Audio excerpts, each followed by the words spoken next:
नमस्कार दोस्तों, स्वागत है आपका आज के मुख्य समाचारों में। जी हां दोस्तों, आपको यहां पर देखने को मिलेंगी सुबह से लेकर शाम तक की तमाम बड़ी खबरें, मुख्य समाचार, ब्रेकिंग न्यूज अपडेट्स के रूप में। तो दोस्तों, आप लोगों से रिक्वेस्ट है कि इस वीडियो को ज्यादा से ज्यादा लाइक और शेयर करें। तो दोस्तों, सीधे चलते हैं आज की पहली बड़ी खबर की ओर। यूक्रेनी राष्ट्रपति जेलेंस्की ने प्रधानमंत्री मोदी से की बात, बोले 1 लाख हमलावर घुस आए हैं, हमारी मदद कीजिए। जी हां दोस्तों, संकटग्रस्त देश यूक्रेन अब दुनिया भर में मदद मांग रहा है। राष्ट्रपति जेलेंस्की ने अब भारत से मदद मांगी है। यूक्रेनी राष्ट्रपति जेलेंस्की ने शनिवार को प्रधानमंत्री नरेंद्र मोदी से फोन पर बातचीत की। उन्होंने प्रधानमंत्री मोदी से संयुक्त राष्ट्र की सुरक्षा परिषद में यूक्रेन का समर्थन करने की अपील की है। उन्होंने प्रधानमंत्री मोदी से अपील की कि भारत सुरक्षा परिषद में रशिया की खिलाफत करे। दोस्तों, जेलेंस्की ने ट्वीट करके बताया कि भारत के प्रधानमंत्री नरेंद्र मोदी से बात की। हमारी जमीन पर करीब 1 लाख से अधिक आक्रमणकारी पहुंच चुके हैं। वे लगातार आवासीय भवनों को निशाना बना रहे हैं। हमने अपनी बातचीत के दौरान प्रधानमंत्री मोदी से संयुक्त राष्ट्र की सुरक्षा परिषद में हमें राजनीतिक समर्थन देने का आग्रह किया है। दोस्तों, यूक्रेन ने भारत से ऐसे समय पर मदद मांगी है जब रूस ने हमला तेज कर दिया है। पीएमओ ऑफिस से जानकारी देते हुए कहा है कि राष्ट्रपति जेलेंस्की ने प्रधानमंत्री को यूक्रेन में चल रहे संघर्ष की स्थिति के बारे में विस्तार से बताया। पीएम मोदी ने रूस के हमले में हुए जानमाल के नुकसान के बारे में अपनी गहरी पीड़ा व्यक्त की है। इसके बाद दोस्तों, अगली बड़ी खबर। रूस अब डॉलर, पाउंड और यूरो का नहीं कर सकेगा कारोबार, अमेरिका ने लगा दिया प्रतिबंध। जी हां दोस्तों, यूक्रेन पर रूस के हमले के बाद पूरी दुनिया में हड़कंप मचा हुआ है। अमेरिका ने अभी तक सैन्य कार्रवाई का कोई ऐलान नहीं किया, लेकिन अमेरिका के राष्ट्रपति जो बाइडेन ने देर रात रूस के खिलाफ नए आर्थिक प्रतिबंधों का ऐलान किया। रूसी राष्ट्रपति व्लादिमीर पुतिन के हमले का जवाब देते हुए बाइडेन ने मॉस्को के बैंकिंग, प्रौद्योगिकी और एरोस्पेस क्षेत्र को निशाना बनाया। इसके तहत अब रूस डॉलर, पाउंड और यूरो का कारोबार नहीं कर सकेगा। दोस्तों, प्रतिबंधों का उद्देश्य डॉलर, यूरो, पाउंड और येन में व्यापार करने की रूस की क्षमता को सीमित करना है। साथ ही अमेरिका ने रूस के 5 प्रमुख बैंकों को भी निशाना बनाया है। इसमें सरकारी बैंक सबबैंक और वीटीबी भी शामिल है। रूस का सबसे बड़ा ऋणदाता सबबैंक अब अमेरिकी बैंकों की सहायता से पैसे ट्रांसफर नहीं कर पाएगा। इसके बाद दोस्तों, अगली बड़ी खबर। रूस की अक्ल ठिकाने लगवाने के लिए अमेरिका पहुंचा यूएनएससी, मांगा हमले का अधिकार। जी हां दोस्तों, रूस ने अंतर्राष्ट्रीय समुदाय की तमाम अपीलों को दरकिनार करके यूक्रेन पर चढ़ाई कर दी। काफी कोशिशों के बावजूद राष्ट्रपति पुतिन के रुख में बदलाव नहीं दिख रहा है। ऐसे में अमेरिका और बाकी पश्चिमी देशों ने अब संयुक्त राष्ट्र का रास्ता अपनाने की ठानी है। इन देशों ने संयुक्त राष्ट्र सुरक्षा परिषद यानी कि यूएनएससी में बेहद सख्त चैप्टर 7 के तहत प्रस्ताव पेश किया है। इसके तहत नाटो को रूसी आक्रमण का जवाब देने के लिए ताकत के इस्तेमाल का अधिकार दिया जाना है। इस पर आज ही वोटिंग होगी। दोस्तों, रूस इसके लिए तैयार बैठा है। वह सुरक्षा परिषद का स्थायी सदस्य होने के नाते इस प्रस्ताव को वीटो करेगा, लेकिन अमेरिका आदि देशों ने इसका भी रास्ता निकाल रखा है। इस वोटिंग के दौरान भारत का क्या रुख रहेगा, इस पर सबकी नजरें रहेंगी। इसके बाद दोस्तों, अगली बड़ी खबर। दिल्ली में हटाई गई कोरोना को लेकर लागू सभी पाबंदियां, डीडीएमए ने जारी किया आदेश। जी हां दोस्तों, कोरोना वायरस के मामलों में तेजी से कमी आई है। कोरोना के हालात काबू में आते ही अब ढील का ऐलान भी हो गया है। दोस्तों, दिल्ली में कोरोना वायरस के कारण लागू सख्त पाबंदियां हटा ली गई है। दिल्ली डिजास्टर मैनेजमेंट अथॉरिटी यानी कि डीडीएमए ने शनिवार को कोरोना वायरस की महामारी को लेकर लागू प्रतिबंध हटाने का ऐलान कर दिया। डीडीएमए की ओर से जारी आदेश के मुताबिक सभी पाबंदियां हटाने को लेकर जारी आदेश सोमवार यानी कि 28 फरवरी से लागू हो जाएगा। दिल्ली में नाइट कर्फ्यू खत्म कर दिया गया है। सभी दुकानें, शॉपिंग मॉल, रेस्टोरेंट, बार अब बिना किसी पाबंदी के खुल सकेंगे और बंद हो सकेंगे। हालांकि दोस्तों, स्कूल संबंधी दिशा निर्देश या पाबंदियां फिलहाल लागू रहेंगी, यानी कि स्कूल ऑनलाइन और ऑफलाइन दोनों तरह से ही चलते रहेंगे। इसके अलावा दोस्तों, डीडीएमए की ओर से जारी आदेश के मुताबिक मास्क न लगाने या सोशल डिस्टेंसिंग के उल्लंघन जैसे मामलों में जुर्माने की राशि भी अब कम कर दी गई है। पहले जो राशि 2000 लगती थी, अब वह मात्र 500 रुपए कर दी गई है। इसके बाद दोस्तों, अगली बड़ी खबर। यूक्रेन से भारत लौटे स्टूडेंट्स, 219 स्टूडेंट्स के साथ एयर इंडिया का विमान मुंबई पहुंचा। हंगरी पोलैंड बॉर्डर पर पहुंच रहे हैं और भी छात्र।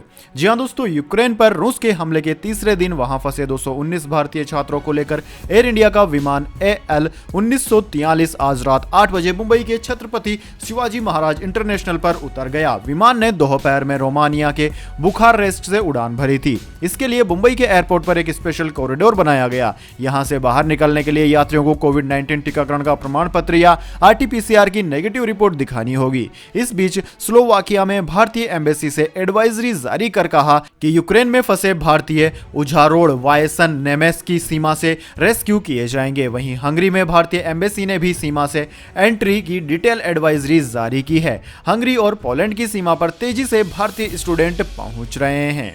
इसके बाद दोस्तों अगली बड़ी खबर, रूस के खिलाफ हुई पूरी दुनिया, लेकिन जिनपिंग ने बढ़ाया दोस्ती का हाथ, हटाए कई प्रतिबंध।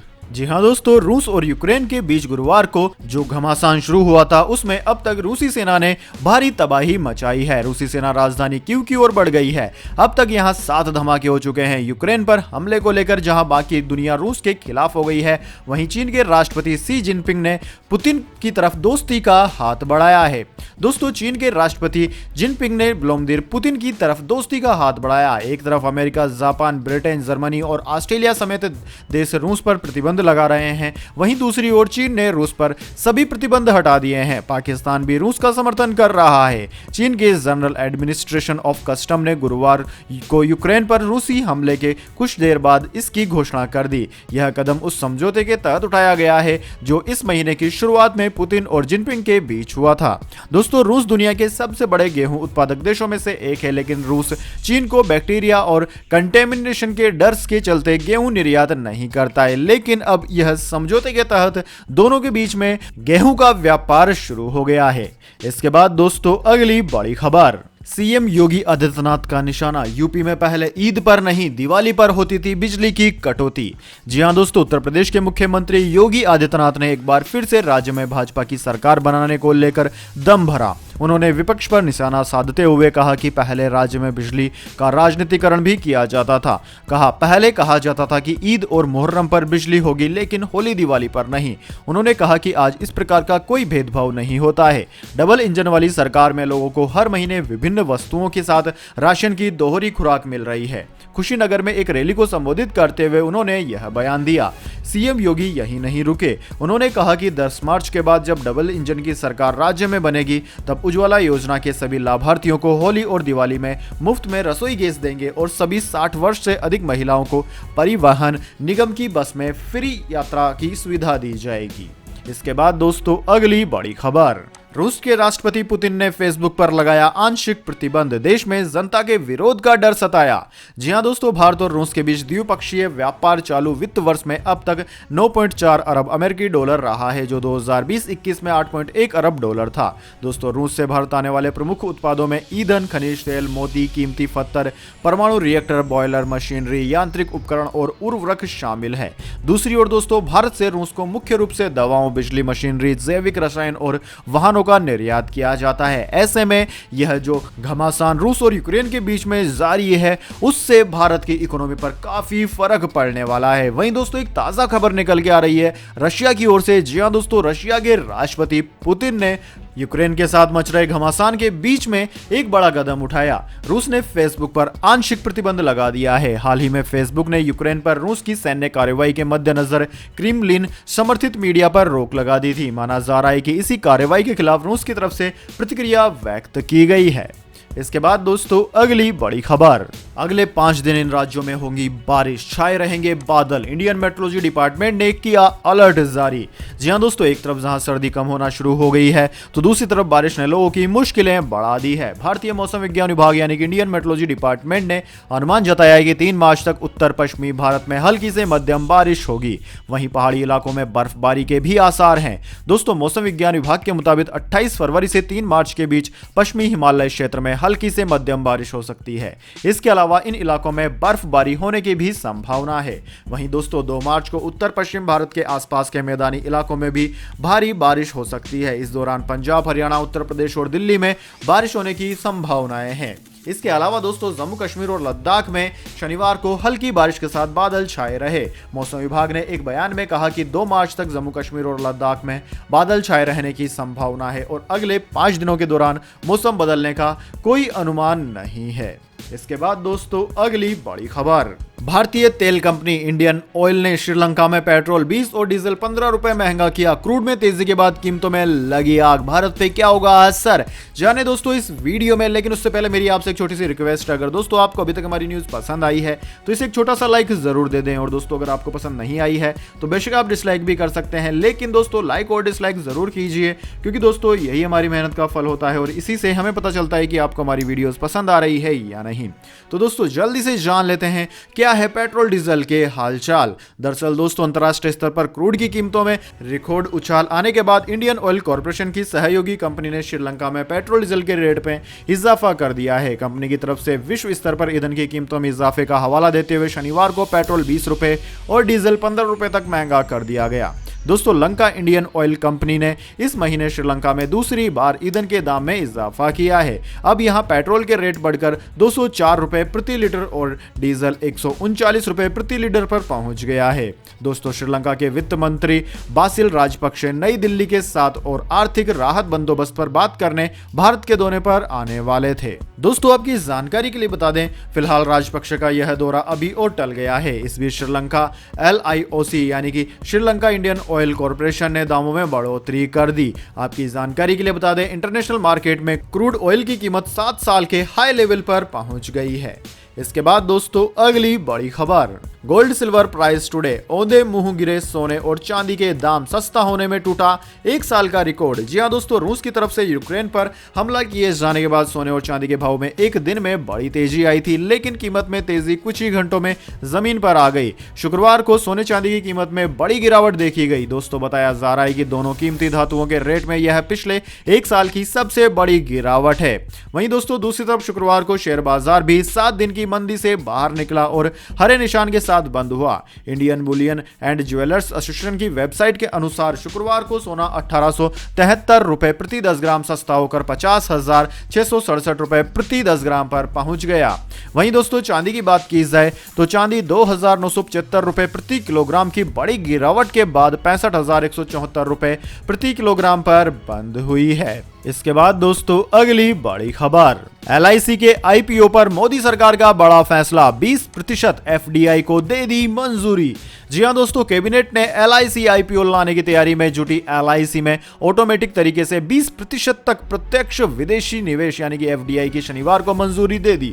सरकार के इस कदम से देश की सबसे बड़ी बीमा कंपनी के विनिवेश में आसानी होगी। इस संबंध में प्रधानमंत्री मोदी की अध्यक्षता में हुई मंत्रिमंडल की बैठक में फैसला किया गया।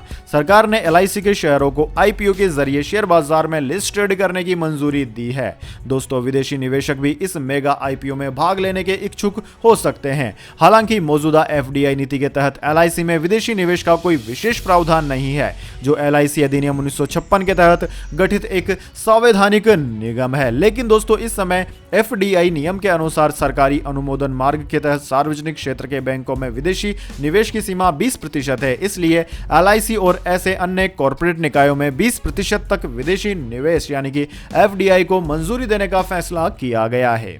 इसके बाद दोस्तों अगली बड़ी खबर, प्रधानमंत्री नरेंद्र मोदी ने कहा गंभीर बीमारियों के इलाज की सुविधाएं ब्लॉक स्तर पर पहुंचाने पर है जोर। जी हां दोस्तों, प्रधानमंत्री नरेंद्र मोदी ने कहा कि पिछले 7 सालों में केंद्र सरकार ने देश के स्वास्थ्य ढांचे में सुधार और बदलाव किए हैं और अब उनकी कोशिश गंभीर बीमारियों के इलाज की सुविधाएं ब्लॉक स्तर तक पहुंचाने की है। वह आम बजट 2022 में स्वास्थ्य क्षेत्र के लिए किए गए प्रावधानों पर केंद्रीय स्वास्थ्य व परिवार कल्याण मंत्रालय की ओर से आयोजित एक वेबिनार के उद्घाटन अवसर पर बोल रहे थे। दोस्तों प्रधानमंत्री ने कहा कि उनकी सरकार का प्रयास आधुनिक प्रौद्योगिकी के माध्यम से देश के हर व्यक्ति तक किफायती इलाज पहुंचाने का है। स्वास्थ्य क्षेत्र के लिए बजट प्रावधानों का उल्लेख करते हुए उन्होंने कहा कि यह बजट पिछले साल से स्वास्थ्य देखभाल तंत्र में सुधार और व्यापक बदलाव करने के हमारे प्रयासों को विस्तार देता है। हमने अपने स्वास्थ्य देखभाल तंत्र में एक सर्वसमावेशी रुख अपनाया है। इसके बाद दोस्तों अगली बड़ी खबर, ऑनलाइन लोन देने वाले ऐप युवाओं को जान देने पर कर रहे हैं मजबूर, भेजते हैं अश्लील मैसेज। जी हां दोस्तों, आजकल ज्यादातर युवा सोशल मीडिया पर एक्टिव रहते हैं। ऐसे में उनके सामने कई सारे ऑनलाइन ऐप जो कि ठगते हैं, उनको लोन देते हैं, उनका एडवर्टाइजमेंट सामने आ जाता है। ऐसे में युवा 3,000 से लेकर 10,000 तक के मामूली छोटे लोन समझकर ले लेते हैं और बिना कहीं जाए बैठे बैठे मोबाइल में से लोन अप्रूवल हो जाता है। लेकिन कई बार उनको इसकी भारी कीमत चुकानी पड़ती है। चंद मिनटों में लोन देने वाले ऑनलाइन ऐप लोन अप्रूवल करवाने के लिए एप्लीकेशंस इंस्टॉल करवाकर सभी शर्तें लागू करवा लेते हैं, जिसमें ग्राहक का निजी डेटा भी हैक कर लेते हैं और कॉन्टैक्ट लिस्ट भी हैकर्स के पास पहुंच जाती है। आपके फोन का फोटो वीडियो भी हैक हो जाता है। दिए गए लोन के एवज में कई बार डबल राशि वसूलते हैं। जब ग्राहक डबल राशि नहीं देता है तो लोन लेने वाले ग्राहक के परिजनों को अश्लील मैसेज भेजे जाते हैं। साथ ही साथ ग्राहक के पर्सनल फोटो को सोशल मीडिया पर शेयर करने की धमकी भी दी जाती है। दोस्तों, ऐसा ही एक मामला राजगढ़ से सामने आया है, जहां गौरव भदौरिया ने ऑनलाइन ऐप के माध्यम से लोन लिया था। युवक ने जो लोन लिया था वह चुका भी दिया। उसके बावजूद युवक के परिजनों को अश्लील मैसेज किए जा रहे हैं। साथ ही युवक को ब्लैकमेल भी किया जा रहा है। अगर उसने और पैसे नहीं दिए तो उसका निजी डाटा सोशल मीडिया पर शेयर कर दिया जाएगा। इस तरीके की युवक को धमकी दी जा रही है। दोस्तों, गौरव के परिजनों को अश्लील मैसेज भी किए जा रहे हैं। राजगढ़ एसपी को गौरव ने आवेदन दिया था कि उसको प्रताड़ित किया जा रहा है। वैसे दोस्तों, कई बार ऐसी खबरें भी देखने को मिलती है जहां पर युवक और युवतियां ऐसे प्रताड़न के कारण आत्महत्या जैसे कदम भी उठा लेती है। वैसे दोस्तों, आपको क्या लगता है सरकार को इस तरह की एप्लीकेशंस के खिलाफ कैसे कदम उठाने चाहिए? कमेंट बॉक्स में अपनी राय जरूर दीजिए। इसके बाद दोस्तों, अगली बड़ी खबर, बॉलीवुड फिल्म गंगूबाई काठियावाड़ बनी आलिया की सबसे बड़ी सोलो ओपनिंग फिल्म, तोड़ा बड़ा रिकॉर्ड। जी हां दोस्तों, संजय लीला भंसाली द्वारा निर्देशित आलिया भट्ट की मुख्य भूमिका वाली बहुप्रतीक्षित फिल्म गंगूबाई काठियावाड़ इस शुक्रवार को बड़े पर्दे पर रिलीज होते ही पहले दिन बम्पर कमाई कर गई। फिल्म ने पहले दिन 10.5 करोड़ के साथ जोरदार शुरुआत की और उम्मीद की सप्ताहांत में विशेष रूप से मेट्रो शहरों में इसके और ऊपर चढ़ने की उम्मीद है। दोस्तों, एडवांस बुकिंग भी अभूतपूर्व हुई, जिससे फिल्म के उद्घाटन आंकड़ों में बढ़त हुई। आलिया भट्ट स्टारर यह फिल्म अधिकांश शहरों में सिनेमाघरों में 50% ऑक्यूपेंसी होने के बावजूद दोहरे अंक के साथ खुली और रात के सीमित शो के बावजूद भी सभी उम्मीदों को पार करते हुए यह फिल्म उच्चतम महिला केंद्रित फिल्म ओपनिंग साबित हुई। दोस्तों, समीक्षकों और दर्शकों की पसंदीदा फिल्म गंगूबाई काठियावाड़ी को आलिया का अब तक का सर्वश्रेष्ठ प्रदर्शन माना जा रहा है। दोस्तों, इंडस्ट्री के अंदरूनी सूत्रों से लेकर दर्शकों तक फिल्म को सभी ने समान रूप से सराहा है। इसके बाद दोस्तों, अगली बड़ी खबर, फेसबुक की बड़ी कार्यवाही, रूसी मीडिया चैनलों को पूरी दुनिया में किया बैन, कमाई करने पर भी रोक लगाई। जी हां दोस्तों, रूस और यूक्रेन के बीच इस वक्त भयंकर घमासान चल रहा है। रूस के हमले से नाराज तमाम देशों ने उस पर कड़े प्रतिबंध लगा दिए हैं। इसी बीच सोशल मीडिया प्लेटफॉर्म फेसबुक ने बड़ा फैसला किया है। फेसबुक ने रूस के मीडिया चैनलों पर बैन लगाने का ऐलान कर दिया। यह बैन पूरी दुनिया में लगाया गया है, यानी कि पूरी दुनिया में लोग अब रूस के मीडिया चैनलों को फेसबुक पर नहीं देख पाएंगे। फेसबुक ने कहा है कि रूसी चैनल न तो प्रचार कर पाएंगे और न ही कमाई। रूस में सोशल मीडिया साइट्स क्रैश हो गई हैं। रिपोर्ट्स के मुताबिक फेसबुक, इंस्टाग्राम और ट्विटर क्रैश हो गए हैं। लोगों को इन सोशल मीडिया प्लेटफॉर्म्स को यूज करने में दिक्कतें आ रही है। यूक्रेन पर हमले के बाद रूस की मुसीबतें भी बढ़ रही हैं और दुनिया भर में उस पर कड़ी पाबंदियां लगाई जा रही है।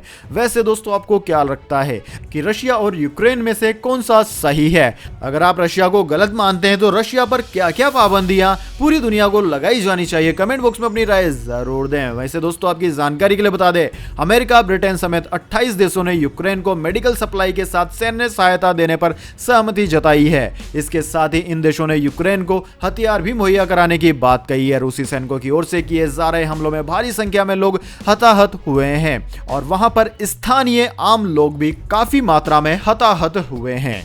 इसके बाद दोस्तों, अगली बड़ी खबर, जीएसटी पर नया अपडेट, कारोबारियों के लिए 1 अप्रैल से लागू होगा नया नियम। जी हां दोस्तों, केंद्रीय अप्रत्यक्ष कर और सीमा शुल्क बोर्ड सीबीआईसी ने कहा है कि 20 करोड़ से अधिक टर्नओवर वाले कारोबार को 1 अप्रैल से B2B व्यवसाय से व्यवसाय लेन देन के लिए इलेक्ट्रॉनिक चालान काटाना होगा। गुड्स एंड सर्विस टैक्स यानी कि जीएसटी के तहत B2B लेन देन पर 500 करोड़ रुपए से अधिक टर्नओवर वाली कंपनियों के लिए 1 अक्टूबर 2020 से ई चालान जरूरी कर दिया गया था। पहले दोस्तों 1 जनवरी 2021 से इसे 100 करोड़ रुपए से अधिक टर्नओवर वाली कंपनियों के लिए जरूरी बना दिया गया था। पिछले साल 1 अप्रैल से 50 करोड़ रुपए से अधिक टर्नओवर वाली कंपनियां B2B लेन देन के लिए ई चालान काट रही हैं। दोस्तों, नए बदलाव के बाद अब इसके दायरे में 20 करोड़ रुपए से अधिक टर्नओवर वाली कंपनियों को लाया जा रहा है। EY इंडिया के टैक्स पार्टनर विपिन सप्रा ने बताया कि इस कदम के बाद टैक्स संबंधी नियमों को लागू करने में पहले के मुकाबले ज्यादा पारदर्शिता आएगी, साथ ही इनपुट टैक्स क्रेडिट संबंधी धोखाधड़ी में भी कमी होगी। इसके बाद दोस्तों अगली बड़ी खबर, टैक्स पेयर्स की तारीफ में बोले केंद्रीय मंत्री गडकरी, देश के पुनर्निर्माण में अहम है योगदान। जी हां दोस्तों, देश के पुनर्निर्माण में करदाताओं के योगदान को उल्लेखनीय और ऐतिहासिक बताते हुए केंद्रीय मंत्री नितिन गडकरी ने शनिवार को कहा कि ईमानदार करदाताओं की रक्षा करना सरकार का कर्तव्य है। गडकरी ने शुक्रवार को एक समारोह को संबोधित करते हुए कहा कि सरकार टैक्स क्षेत्र में निरंतर सुधार कर रही है। उन्होंने कहा कि आज देश के राष्ट्रीय पुनर्निर्माण में करदाताओं का योगदान बहुत ही उल्लेखनीय और ऐतिहासिक है। सड़क परिवहन एवं राजमार्ग मंत्री ने कहा कि टैक्स पेयर्स दरअसल सबसे महत्वपूर्ण हितधारक होते हैं। तो दोस्तों यह थी आज की तमाम बड़ी खबरें। इसके बाद दोस्तों अब बारी आती है आज के माइंड क्विज क्वेश्चन की। जी हां दोस्तों, एक आसान से सवाल का जवाब देकर आप जीत सकते हैं एक अमेजिंग सरप्राइज गिफ्ट हमारे यूट्यूब चैनल की ओर से। तो दोस्तों आज का सवाल आपकी स्क्रीन पर आ चुका है। रशिया की राजधानी का नाम क्या है? जी हां दोस्तों, अगर आप जानते हैं कि रशिया की राजधानी का नाम क्या है तो जल्दी से कमेंट बॉक्स में लिख लीजिए। अगर दोस्तों आपका जवाब होता है एकदम सही और आप चुने जाते हैं लकी विजेता के रूप में, तो आपको मिल सकता है एक अमेजिंग सरप्राइज गिफ्ट हमारे यूट्यूब चैनल की ओर से। तो दोस्तों जल्दी से अपना उत्तर कमेंट बॉक्स में लिख दीजिए, वीडियो को लाइक कर लीजिए और चैनल को सब्सक्राइब करके बेल आइकन भी दबा लीजिए। धन्यवाद। वंदे मातरम। जय हिंद, जय भारत।